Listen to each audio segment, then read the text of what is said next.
వచ్చి పోరాటం చేస్తారు. 98 మందిపై కేసులు కూడా అయినాయి. నల్గొండ జిల్లా చండూరు మండలం తుమ్మలపల్లి శ్రీ రామలింగేశ్వర స్వామి కళ్యాణం అంగరంగ వైభవంగా జరుగుతున్నాయి. భక్తులకు ఎలాంటి అసౌకర్యం కలగకుండా అన్ని ఏర్పాట్లు చేసి భక్తులకు దర్శనం కల్పిస్తామని ఈవో నరేందర్ రెడ్డి చెప్పారు. ఎమ్మెల్యే రాజగోపాల్ రెడ్డి సహకారంతో గుడిని మరింత అభివృద్ధి చేస్తామని ఆలయ చైర్మన్ రమ్య రామలింగారెడ్డి చెప్పారు.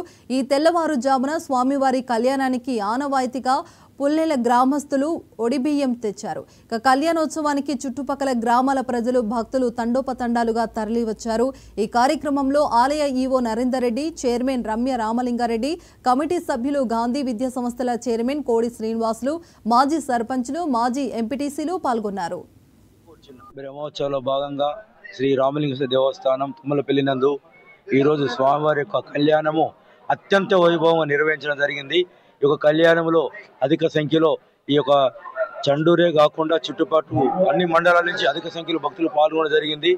ఇక వచ్చే భక్తులకి రేపు శనివారం తెల్లవారి ఆదివారం రోజు రథోత్సవం ఉంటుంది. రథోత్సవంలో అధిక సంఖ్యలో భక్తులు పాల్గొని స్వామివారి యొక్క కృపకు పాత్రలు కావాల్సిందిగా కోరుచున్నాను.